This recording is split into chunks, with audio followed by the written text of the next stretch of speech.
ये टेस्ट वाला हम लोग पेपर डिस्कस कर लेते हैं। और एक और बात है, जैसे ये जब मैंने चेक किया था पेपर आप लोगों का, ज़्यादातर लोगों का ज़्यादा पॉइंट सही था। तो अभी मैं क्वेश्चन पढ़ूंगा ना, तो आप लोग को जो आंसर लगेगा सही वो आप लोग बताइएगा, कोई प्रॉब्लम नहीं है। अगर गलत आंसर आएगा तो मैं मॉडिफाई कर दूंगा, मतलब सही करवा देंगे, ठीक है। स्टार्टिंग कुछ फिल इन द गैप्स वगैरह भी लास्ट में था, लेकिन स्टार्टिंग में तो एमसीक्यू ही है। तो फर्स्ट वाला जो क्वेश्चन है, the father of accounting is, ये होगा लूका पैसियोली, और ये तो सभी लोगों का मोस्टली सही था, है ना। उसके बाद है number 2, the nature of capital is, liability होगा। ये भी बहुत लोगों का सही था, कुछ एक लोगों का मिस्टेक हुआ था। नंबर 3 में है अकाउंटिंग रिकॉर्ड्स ऑल, क्या होगा, फाइनेंशियल ट्रांजेक्शंस, ठीक है। नंबर 4 है closing stock is an item of, ये मैं बता देता हूँ, ज्यादातर लोगों का मिस्टेक हुआ था। Closing stock is an item of current asset होगा, समझे, is an item of current assets. 5 number है excess of expense over revenue of a business is, अगर आपका एक्सपेंस ज्यादा हो गया है तो सिंपल सेंस में सोचो, खर्च ज्यादा हो गए और इनकम आप कम कमाए हो, तो क्या होगा आपका, लॉस। इसके बाद 6 नंबर था accounting standard are issued in India by ICAI, ठीक है। फिर है the principle of accounting which recognizes the two fold aspect of a business transaction is, dual aspect concept, ठीक है। डबल एस्पेक्ट नहीं बोलते उसको, डुअल एस्पेक्ट कॉन्सेप्ट बोलते हैं। इसके बाद नेक्स्ट क्वेश्चन था drawing account is a personal account, drawing account is a personal account. सुनो बाबू, आपस में डिस्कशन मत कीजिए, मेरे पॉइंट पे ध्यान रखो, आपको सही समझ आएगा तो बोलना, नहीं तो फिर क्या है, मैं आगे कंटिन्यू करूंगा, समझे। ड्राइंग्स जो होगा वो क्या होगा, पर्सनल अकाउंट होगा। नेक्स्ट पेज में आ रहे हैं, तो bank account is a personal account, ठीक है।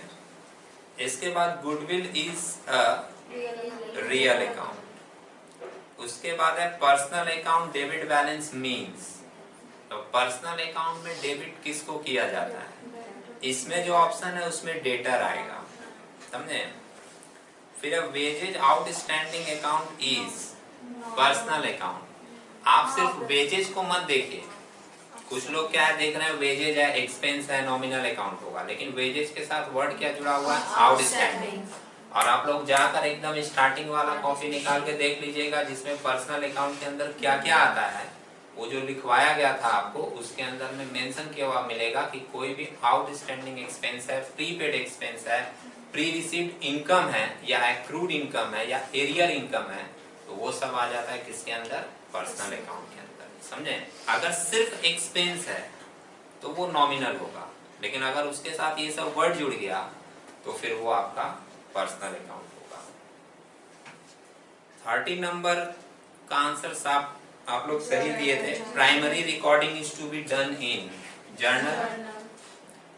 प्रीमियम पेड, अच्छा इसमें मिस्टेक हुआ था बहुत लोगों का 14 नंबर में, premium paid on life insurance policy of the proprietor will be debited to drawing account. ये जो है ना, जैसे कुछ लोग प्रीमियम ऊपर देख रहे हैं, नीचे भी प्रीमियम देख रहे हैं, तो कोरिलेट कर ले रहे हैं और आंसर दे दे रहे हैं, ऐसा नहीं होगा। इंश्योरेंस प्रीमियम जो है, लाइफ इंश्योरेंस प्रीमियम, ये किसी भी प्रोप्राइटर का घर का खर्चा है, पर्सनल खर्चा है, और पर्सनल खर्चे के लिए बिजनेस से जब भी पैसा निकाला जाता है वो ड्राइंग के अंदर में आता है, बात समझे। जैसे आप अपने लाइफ इंश्योरेंस का बिल पे कर रहे हो, ये तो आपका पर्सनल खर्च है और बिजनेस से निकाल के कर रहे हो, तो बिजनेस को प्रीमियम उरीमियम से मतलब नहीं है। बिजनेस क्या देख रहा है कि तुम घर के काम के लिए पैसा निकाले हो, क्या लिख देगा वो, ड्राइंग लिख देगा, बात समझे। नेक्स्ट क्वेश्चन था from which book trial balance is prepared, ledger, सही है। फिर है purchase day book record all credit purchase of goods. Sales return book records sales return book क्या क्या रिकॉर्ड करता है? हाँ, फर्स्ट वाला ही ऑप्शन होगा, return of goods sold on credit. इसके बाद 80 नंबर क्वेश्चन है हम लोगों का, payment of wages to workman for installation of machinery should be debited to. यही वाला एग्जांपल अभी हमने एरर ऑफ प्रिंसिपल में लिया था, समझ आया? एरर ऑफ प्रिंसिपल में यही एग्जांपल लिए थे अभी, है ना? ये बोल रहा है कि आपने वेजेस पेड किया है किस लिए? मशीन को इंस्टॉल कराने के लिए। तो हमने अभी क्या डिस्कस किया था कि अगर मशीन इंस्टॉल हो रहा है उस समय जितना भी खर्च लगेगा वो सब मशीन में ही जाएगा। तो डेबिट कौन होना चाहिए? मशीन डेबिट होना चाहिए, समझ रहे हैं? तो सी नंबर ऑप्शन इसका होगा, मशीनरी अकाउंट। नेक्स्ट है loss of goods by fire should be credited to purchase account. इसका आंसर जो है वो परचेज अकाउंट होगा। नेक्स्ट क्वेश्चन है which of the following is a nominal account. ये तो सही आप लोगों ने दिया था। नॉमिनल अकाउंट के अंदर कौन आता है? रेंट आएगा। Sales made to Aneet on credit should be debited to.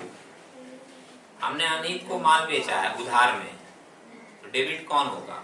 Aneet ही डेबिट होगा, Aneet account debit to sales, समझ रहे हैं? The capital of proprietor is treated as the liability of the business under entity concept, समझ रहे हैं? तो वो कुछ लोग नहीं आए थे उस दिन, जिस दिन हम लोग गैप वाला चैप्टर डिस्कस किए थे, उस दिन इस तरह के बहुत सारे कॉन्सेप्ट डिस्कस किए गए थे जिसका मीनिंग बताया गया था। तो बताया गया था कि एंटिटी कॉन्सेप्ट के अंदर ही हम लोग दोनों को सेपरेट मानते हैं और इसलिए बिजनेस में जो पैसा प्रोप्राइटर के द्वारा दिया जाता है उसको उसी कॉन्सेप्ट के अंतर्गत लायबिलिटी ट्रीट किया जाता है। नेक्स्ट क्वेश्चन है for payment of wages to worker there will B.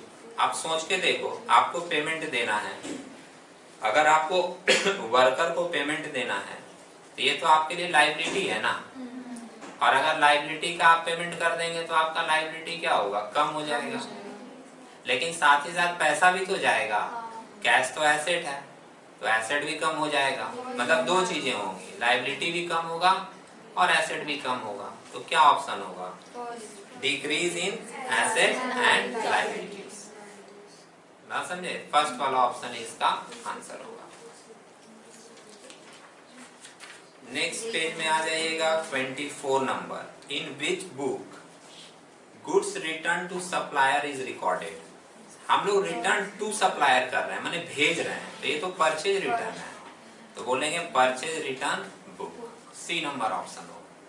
Sums को केयर, लाइन को जो है ना वो केयरफुली पढ़ा कीजिए। रिटर्न इन है या रिटर्न टू है? हम लोग तो रिटर्न भेज रहे हैं, मतलब खरीदे होंगे तभी रिटर्न कर रहे हैं, समझ रहे हैं? तो कौन सा रिटर्न होगा? Purchase return. परचेज रिटर्न कहाँ रिकॉर्ड होगा? परचेज रिटर्न बुक में, ठीक।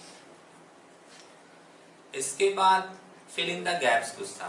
Goodwill is an intangible asset, बार बार मिलता है आप लोगों को, है ना? उसके बाद debit balance of profit and loss account is a fictitious assets. हम लोग इंटेंजिबल एसेट, फिक्टिशियस एसेट्स का मीनिंग भी डिस्कस किए हैं, समझ रहे हैं? फिक्टिशियस एसेट्स वो एसेट होता है जिसका कोई मार्केट वैल्यू नहीं होता। तो profit and loss account debit balance एक तरह का लॉस है जिसका कोई मार्केट वैल्यू नहीं होता, फिक्टिशियस एसेट आंसर होगा। फिर when revenue of the year exceeds the expenses the balance is surplus बोल सकते हो या नेट प्रॉफिट लिख सकते हो। अगर आपका रेवेन्यू ज्यादा है, इनकम ज्यादा है, खर्चे कम है, तो पैसा बचेगा, वो मेरा सरप्लस होगा या वो मेरा प्रॉफिट होगा।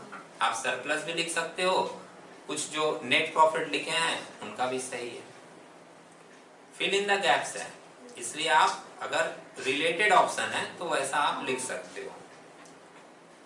नेक्स्ट पॉइंट है land in hands of land developer is stock in trade.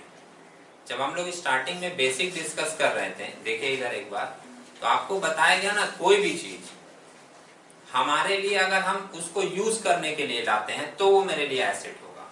लेकिन अगर कोई आदमी उसी का व्यापार करता है तो उसके लिए तो वो क्या है? स्टॉक है एक तरीके का।